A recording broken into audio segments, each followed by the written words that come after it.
I hope it's in order to say praise the Lord. Okay. Good afternoon, everybody. I'm really honored to be here. And thank you to the last speaker because she made my work a lot easier. She had said a lot about raising children. Now, my own duty, and I guess the first speaker too, my duty now is to explain what special needs is and then talk about their battles, because my topic is silent battles, loud voices, advocacy that shapes special needs individuals. So they have watered the ground for me. Our role now is to help the mothers, the fathers that have special needs children to align with what the first speaker and the second speaker, have said. And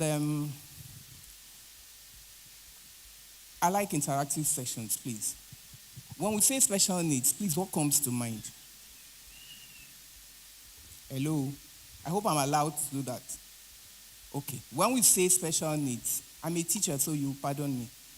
When we say special needs, what actually comes to mind? Just one or two people, so that we'll know where we're starting off from. Nobody? Yes, please.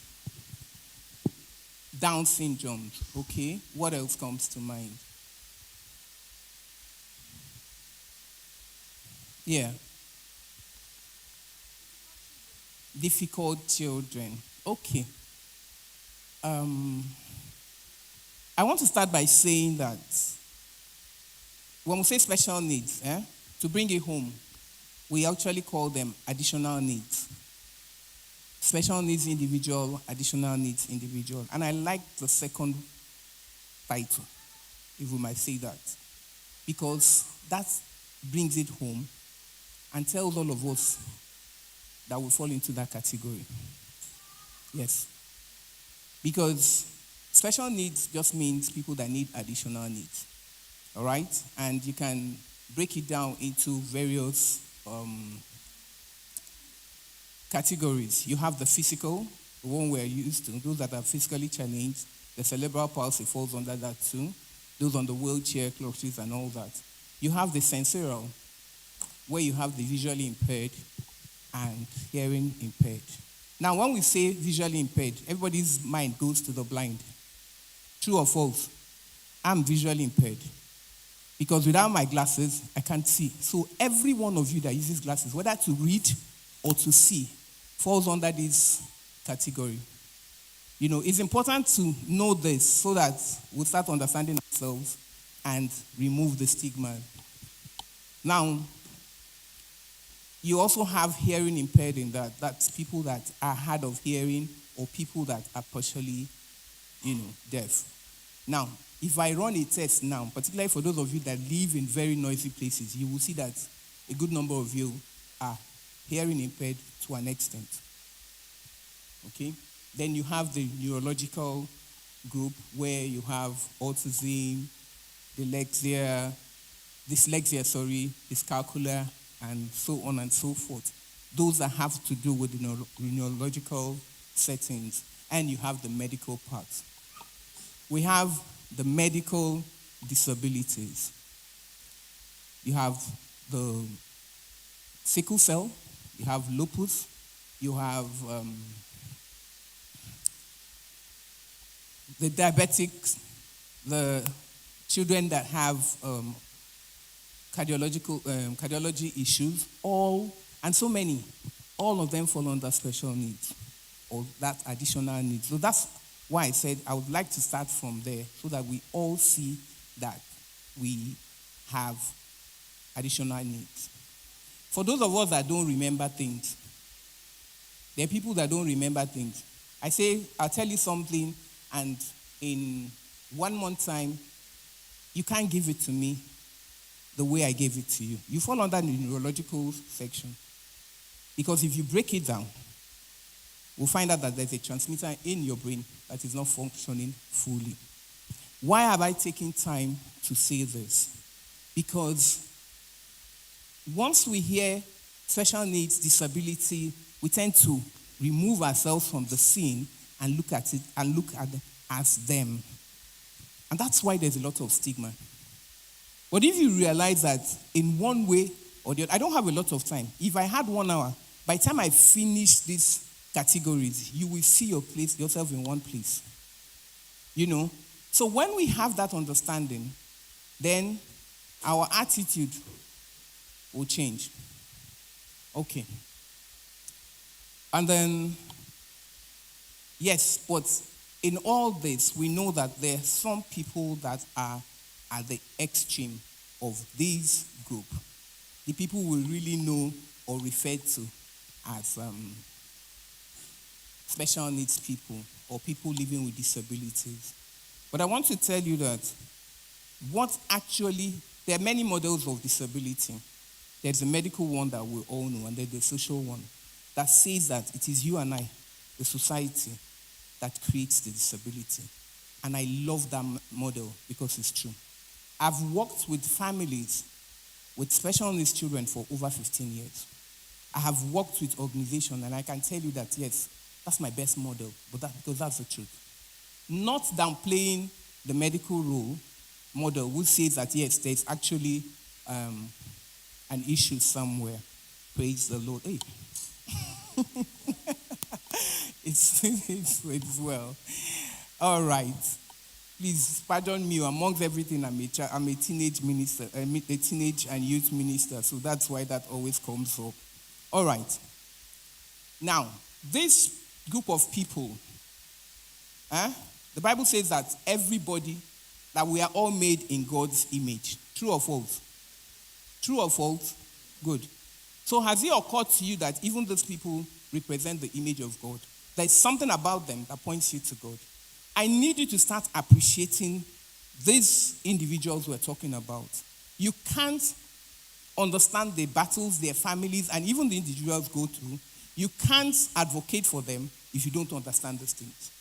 So if you know that they are also made in the image of God, that means that there's something in them that represents God. And also know that scripture that says that you are beautifully and wonderfully made, that also refers to them. So when we begin to see that, we will see them as individuals and not the condition. Because usually what we want to do, particularly those of us that, come in contact with the children with neurological issues, the schools, churches everywhere, what we tend to do is to see the issues, the deficits that what we call deficit, right? The challenges. Because you and I have decided that we are the gods that state the norms, operations of the world, and we decide this is right, that is wrong. Okay? So when we begin to see those people that fall into this category, then we begin to see them in this light. Then we can appreciate them, understand them, and begin to talk about the silent battles they go through. Do they go through battles? Yes. They do. Okay? So, like I said earlier, we need to understand this thing so that we can help the mothers, the parents, the siblings, this group of people that we don't ever remember, the siblings of people living with special needs or additional needs, to help them overcome, to an extent, these battles. I said an extent because the battles will never disappear completely. To help them overcome it so that they can fulfill God's purpose or assist or help those children fulfill God's purpose for their lives. Are we together? Okay, so I'll go back to my topic. Now, my topic is actually divided into two. The silent battles. When they say silent battles, you're like, what are we talking about? The silent battle has to do, the battles the ones that the family goes through, the ones that the individual goes through, the siblings. I'm very particular about the siblings because in this part of the world, we don't consider the siblings. When someone goes in the family, right? Maybe a child. Everybody's consideration is, oh, mother, sorry, father, sorry. Nobody talks about the siblings as if they are not affected. And the same thing happens here. Okay. So we'll be talking about their battles. And their battle starts with diagnosis, or even before diagnosis. I'm going to be a bit biased. I'll be tilting towards the neurological children because that's actually my area of specialty. So you pardon me. Now, when you're pregnant, for mothers here or even fathers, right? You have a dream for that child you're carrying. True or false? You talk to that child, you feel that child, you have images of what that child will be in future, how you will relate to the child, up to your old age, when you start feeling that, oh, the child, when I'm tired, will be there to support me, bring my grandchildren, make me happy. Are we together on that?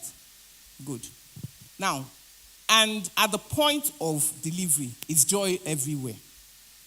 And then suddenly, that's why I said the battle starts before diagnosis, but it's confirmed by through diagnosis. Then suddenly you start noticing this child's limbs are not moving the way they should move. This child is not responding. There's a fear in you, but you wave it aside. Maybe the child is slow and all that. So there's that fear. Then, and in you don't share it with anybody. You're like, God, I beg you. Hey. Sometimes when you think you say, it's not my portion. Bah. It can never be my portion. It's not being your portion because you're already suspecting something. And then the diagnosis comes and confirms your fear. The very first battle is the grief, the mourning, literally mourning the child that you dreamt of. And for some, it goes so deep that they mourn the child that they're seeing. It's a big battle. It is. So that's where the battle actually starts. And we need to understand that so that we can advocate for those people and support them. You can't support what you don't know. So the battle starts there. You're like, for real? Is this happening to me? So you're mourning that child. In your mind, if you had written JAMB like 5 times to be a medical doctor and you didn't succeed, when you're pregnant, you're like, is this one that will be that medical doctor? Is this one that will be that pilot? So you begin to mourn that child. And then from there, you slip into grief. You become very angry. First and foremost, angry with God. What did I do to deserve this? And angry with every other person. Particularly when you see people that are moving around with children that age, and maybe they have 4, everybody is okay. And that your own. And you're like, God, why? You move from there, and then all through this period, you're in denial. Everybody goes through denial. It's just a question of how long do you stay there. Some people never leave that state. And you don't want to know the kind of mind and emotional battles that go through. Guilt comes in. What is it that I did that I shouldn't have done? What should I have done that I didn't do? It must be my fault, or my husband's fault. Or, okay, my mother-in-law said it that time, it's their fault. Yeah, all manner of things. Before, for those that will eventually get to the acceptance level. And that's where you start asking yourself, what can I do? A good number of us never get to that level. Because for some of us, as part of our denial, sometimes when I see people, I say, you're in denial. They say, no, I'm not in denial. But you've given up on that child.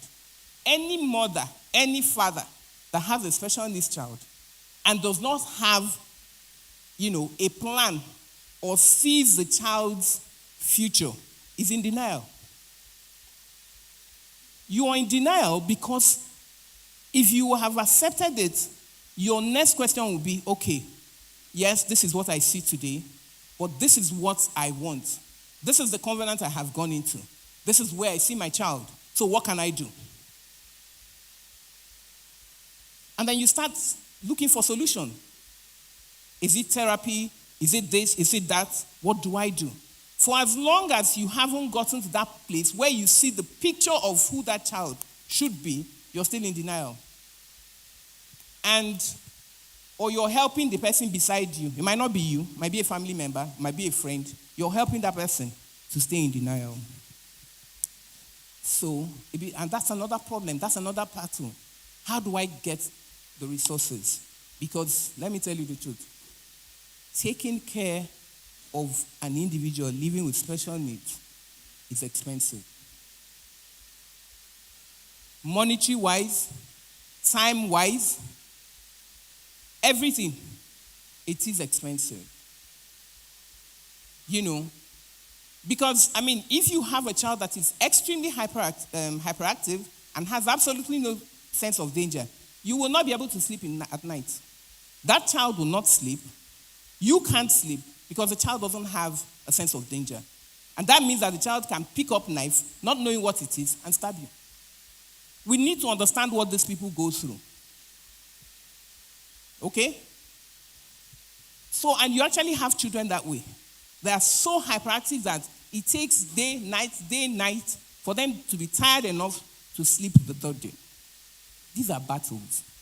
So the next time you see that woman with a child that is hopping from this chair to the other chair, don't just check your head and say she's not training her child. Or don't just say, hey, yeah. It's beyond a yeah. That woman is facing so much. The battle she's going through, you can't imagine. And then you add your own by looking at her somehow. They know they train their children. So you're simply saying that she's not going through enough. Let me add my own. Some of them have to be on special diets. Unfortunately, those diets, components are not in this country. And all of us know the exchange rate. They have to do that. So when they're around you and you do contributions and they're silent, see her. See the jeep she's driving. Ordinary 20K, she cannot contribute. You're adding to her battle. Because if she brings her bill, you will share your feeding money into two and give her one. We're talking about battles. Silent battles that they go through. So when we want to, talk about these people, let's remember that what they're going through. You can happily go anywhere you want to go with your child. They don't have that liberty because of your attitude and my attitude. They don't come for functions. They can't bring their children. Because when they come from the door, you start eyeing them. You start murmuring up and down. You make life uncomfortable for them. It's a battle. We can't advocate for what we don't understand. So we need to understand these battles. Then we step into schools. For those of us that own schools, we also add to their battles. Is your school inclusive? Yes. And they happily bring their child and you're not ready for it. And being ready for it starts by explaining certain things to them and helping them, reduce that expectation of everybody must come first. Everybody must study maths. You are 6 years old. You should be at this level. You should be reading this one. You're 4 years old. You should be reading 4-letter words and all that. But if you're able to sit them down and say, see, we're going to work with this child the way the child can, not giving up on the child, setting a goal, but gradually working towards that goal. You can't imagine the war you have waged for them.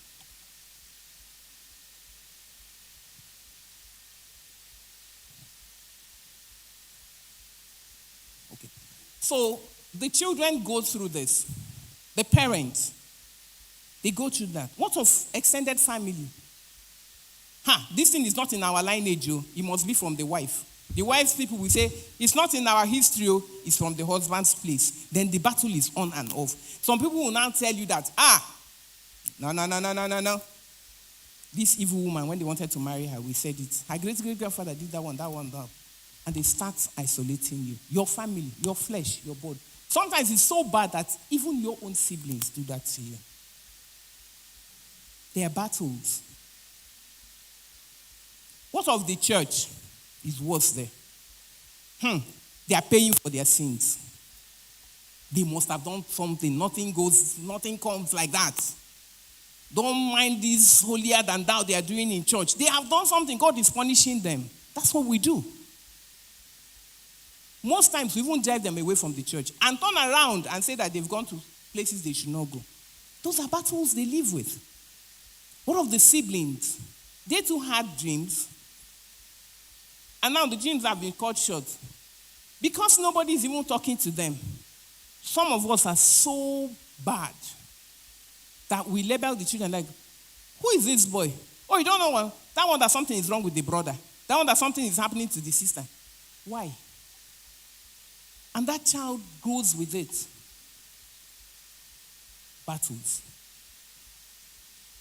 You can't recall or you can't even recount all that they go through. But it's important for us to know that, yes, they go through this.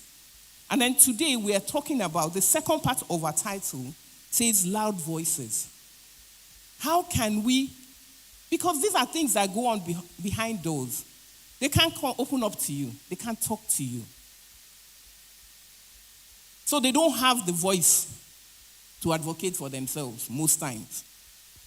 So the second part of this says, how can we make these voices loud? The advocacy that shapes the special needs person. I'd rather put the future of the special needs person here. And that's what we're doing here. This conference is one of it. I want to believe that by the time we go, we'll become these voices in our little corners everywhere. Those of us in children's department, when the child is running up and down, another teacher that's saying, I don't know, they should carry this boy for deliverance, this, that, and that. You'll be the one to say no. Maybe the loudspeaker is too loud. That's part of the voices. That's part of the things we need to know. And I want to start with the church. We don't consider children with sensory issues. There are some children that have sound, that are sensitive to sound. They are either hypo or hyper. If they are hyper, they hear sound louder than you and I. If they are hypo, they hear sounds lower than us. In church, we don't consider them. We just mount a loudspeaker everywhere. There is no corner for that child. And then the child comes in. You know, a child that's on the spectrum, you can be talking to the child and the child will be listening to you at this frequency. And suddenly, for reasons not yet explained by science, your voice magnifies 10 times louder than it is. And the child goes like this. And they say, hey, see, they have started to do. So we don't even consider them. Some are light sensitive. And we have all manner of flashlights in church. When the mother of that child stops coming to church, she says, see them, they've backslidden. So what do we want them to do? The noise in church cannot be helped. As in, when I say the noise, not the microphone, the speakers can be helped. In fact, for every function, there should be a designated place for people with sensory issues. There should. Okay? Now, there are certain things that we can't help. You cannot say that we will not do praise and worship again. So, but an informed parent knows that after a while, there's sensory overload. And will walk with that child away and walk around to help the child regulate. When you see it, focus on the preaching. Leave them alone. Don't start that this woman and the child, they never sit in one place. They probably are hearing the sermon more than you. Let's have that accommodation. Even in our buildings, let's have that accommodation where the child can go out After a few minutes, 20, 30 minutes, depending on where the child is, until the child is able to build up to an hour or then 2 hours or something. Let's have a quiet and serene place where the child can move to, regulate, and come back. And then the church needs to start talking about it. Yes, we can't sweep it under the table. When we pray, we don't pray for them, do we? We don't.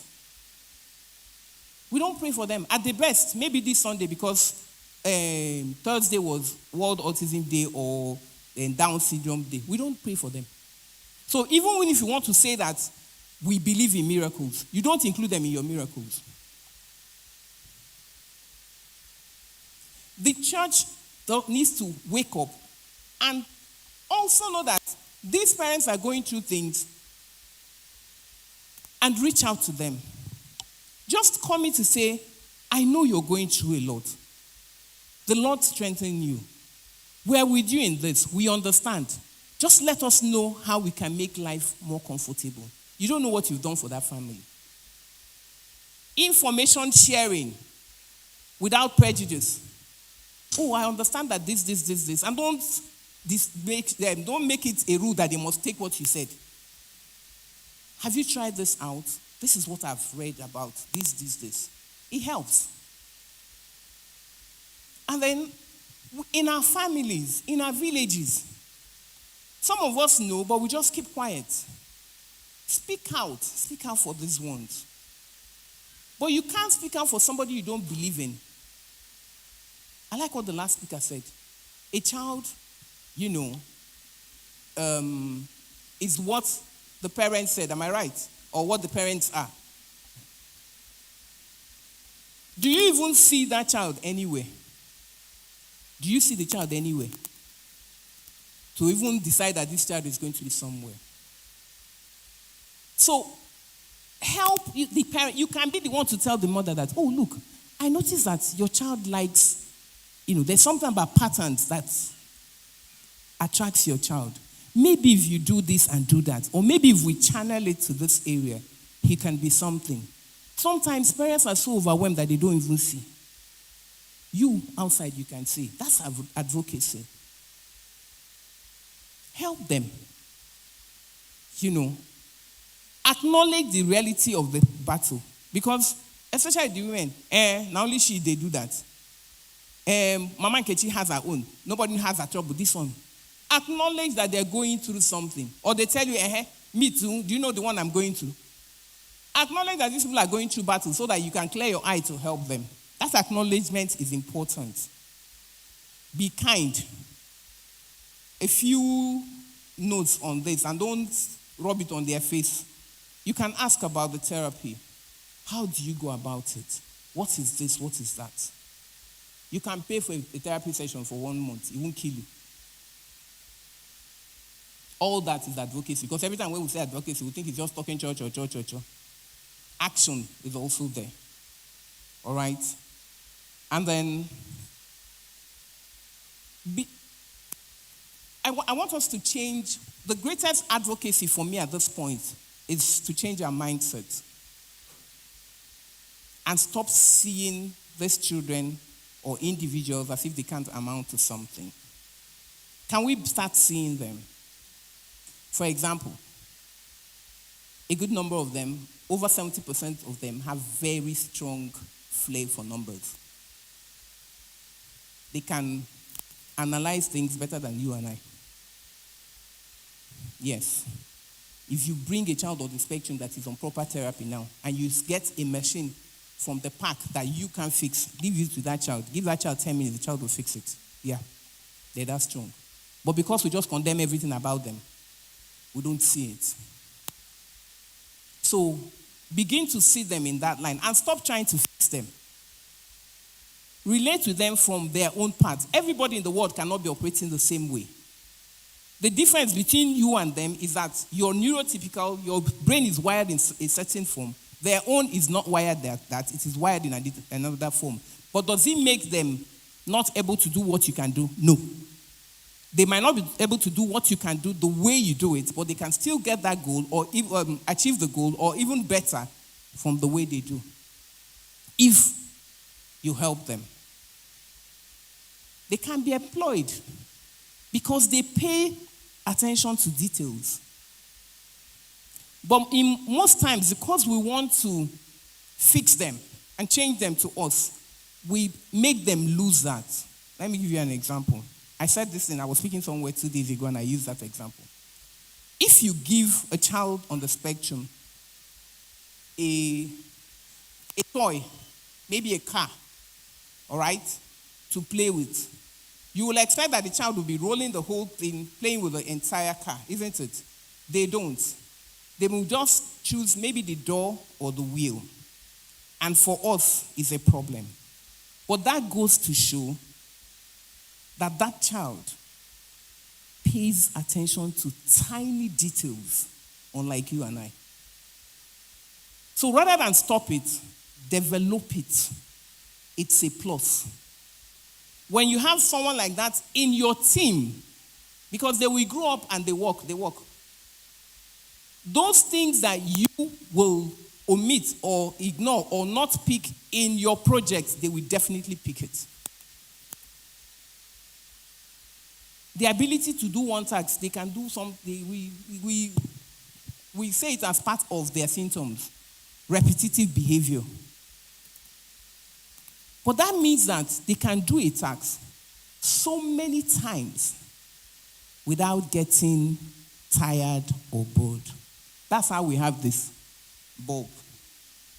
I hope we know that this bulb was invented by someone that was on the spectrum. That's why he was able to fail and do it 999 times before he got it the 1,000th time. The same people we castigate are the same people, the same reason why we have light. Yes. Understand them, speak out for them, look out for them. Why? The power of loud voices. It takes away stigma. It gives hope to the parents. Sometimes the parents get tired because they're saying something, oh, I see my child here. I see my child like that. They're looking at your face. Your face is like, which child? This one I'm looking at. And they give up. But if you key into it and see it truly, not being hypocritical, you will push them on. I have a friend in this country whose child with autism has a doctorate degree in mathematics. Yes. One, some years ago, graduated from UST, electrical engineering. Yes. Even though he was going to school with a shadow, but he graduated with a 2.20. He didn't graduate with pass. You need to hear these things so that you know that it's not just those people. I'm sure we've all heard about the boy that broke, the Guinness World Record on arts. The 15-year-old, what's his name? Autistic boy. I came in a hurry. I would have brought some pictures for you. They're very good in their arts. They are very good with your footwears. Those of them that are into footwear. Those of them that sew. So don't write them off. And I always say this. Anybody that hears me speak will know that this world is a large picture full of, made up of tiny, tiny pieces where you and I fall in. As long as we don't pick up these puzzles, this special needs puzzle, people who live with special needs, they are part of that picture. As long as their own side of their puzzle pieces are missing, this world will never be complete. We're losing out. In developed countries, especially America, they make use of them in NASA. They make use of them in their research institutes. They don't need to communicate with anybody because their brain is communicating with the brain. I have seen a neurologist on the spectrum. A neurologist, yes. The only thing is that he will not stand the way I'm standing to talk to you. He'll be jumping from here to here and like that. But those people could get there because people were speaking for them, people were, aiding them, people were looking out for them. You can correct them. Some people will go home and say that woman said, when they're jumping up and down, leave them and all that. No. You can correct them in love. We don't work with them and everything they do is correct. But they, first of all, need to know that you love them. And, you're doing that in their interest. And for those of them that are non-verbal, it's even worse. We don't talk to them. We believe that they don't understand. It's a lie. So you can sit the child down and talk to the child. Even if the child is looking up and down, they're listening to you. Correct them. You can correct them. Train them up. Don't sideline them. When you're having presentations, put them there. Look for the part where they can function. Put them there. There's something about including special needs people. It gives them confidence. Okay? And when you highlight their area of strength, we actually use it to work on their weaknesses. What I do, if there's a child here now, that I'm working on, and the child seems not to be able to do anything. You see puzzles, you can give it to them and go to bed. You can bring 1,000 pieces of puzzles now, give them. From the time I started speaking, by now they fixed it. If I give it to all of us, collectively, that's how we'll be doing it till the end of today. So when I come, maybe we've come for, because of the way we also raise our children, they see them, they do like that. The first thing I do is, I look at them, I bring out puzzle, give the child. The child will just do it. Yeah. Everybody, all those children, everybody, even the parents will now get interested. The children are also human beings. They get emboldened. Use their strength, that puzzle, and teach what they are weak in. They will learn it. They will learn it. Another thing they do very well is that they pick up reading fast using the phonics method. But you don't have, for those of you that are teachers here, you don't need to insist on too many things. They are not likely, when you start teaching addition, you use counter. You count 1, count 2. It will 1 and 1 will give you 2. Or stroke. They will not do it. They rather do, you say 1 plus 1, at their time they tell you 2. Don't insist that they will count. Don't. Train that mental ability, because some of them have the ability to think 10 times faster than you and I. So telling them to count is a problem. Or to stroke. No. And if they see that you're not bothered about it, they will start giving it to you. You say 2 plus 2. You just say 4. They talk in funny ways. 4. And you don't insist. They'll continue like that. Train that child to have that strength. That's advocacy. Leave them to excel in themselves. They are not liabilities. They are not burdens. They are gifts. They are precious gifts. I tell people, I run a support group for mothers. I'm a special mom. I have a special needs son. All right? I tell women that, look, if you have a special needs child, you see how I brought up my leg and did my head like this?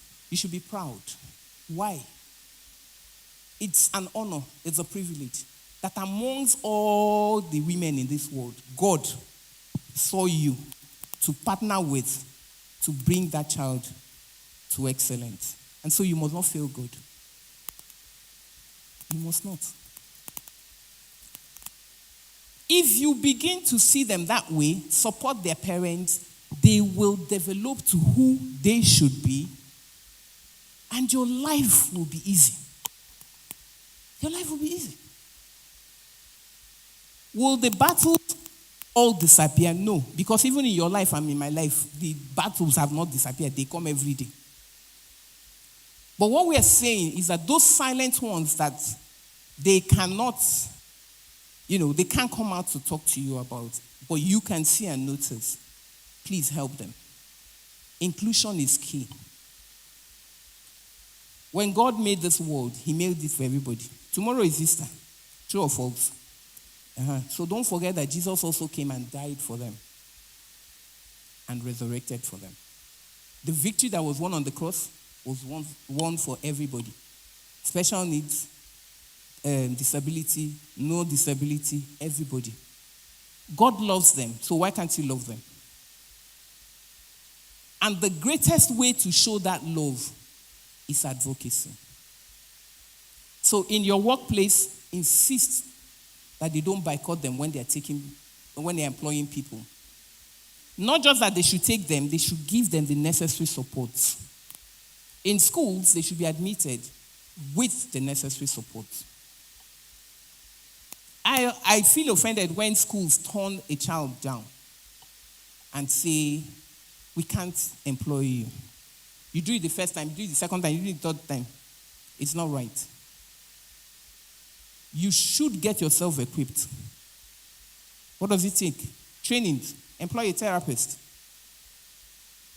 And that excellence you're known for, translate it to the child's life. Every child has a right to education. Every child has a right to be accepted. Every child has a right to be loved. Every child should be given an opportunity to excel. And giving a child an opportunity to excel includes finding out the area where the child can do well and making sure that that child moves in that direction and becomes excellent. When you have your neurotypical children, the one that doesn't know how to that is not strong in mathematics, when they come up and say they want to study engineering, you're the first one to say, no, you are maths, you're not here. Why don't you go this way? So why are we finding it difficult to help them? Help as special jewels. Beautiful souls that the Lord has made, but they are trapped in different bodies, marked with so much stigma. Some of them are very hostile. Why? Because we're hostile to them. They are so used to rejection. Yes, even the children, they know it. They know they are different. They expect that rejection from you. So before you give it to them, they give it to you. And we turn around and say they are violent. They are hostile. They are responding to us. So let's change the way we relate to them. Let's be more accommodating and see what we can do. But beyond that, support their parents, support their families. A smile every day, a pat on the back, ma, you're doing great. I see this boy up there in some years to come. I see this girl make you proud in some years to come. You don't know what you've done for that family. And I want to believe that going forward, we will actually step out of our comfort zone to respect these ones, love them, speak out for them, create an enabling environment for them to thrive. So in conclusion, I would say that silent battles will not disappear overnight. Some struggles will always be deeply personal, intimate, and private, and can never be spoken about. But your comfort can respond. Your smile, your disposition can, respond to those personal battles, But when those battles are met by loud, coordinated, and compassionate advocacy, like we're going to start from today, the world bends laws, changes systems, changes systems and adapt. Communities grow more generous and must adapt too. So, let's make up our minds that even for those of us that are in the corridors of power, that we bring up policies that support this. I look forward to a time when in this country, therapy sessions medical support, the limbs and all that, Braille, the electronic devices that they all need, their cochlear implants. I look forward to a time where in this country, those things will be almost free, if not free. Accessible enough for parents to be able to take it. But in the meantime, your little contributions can make them possible. Thank you.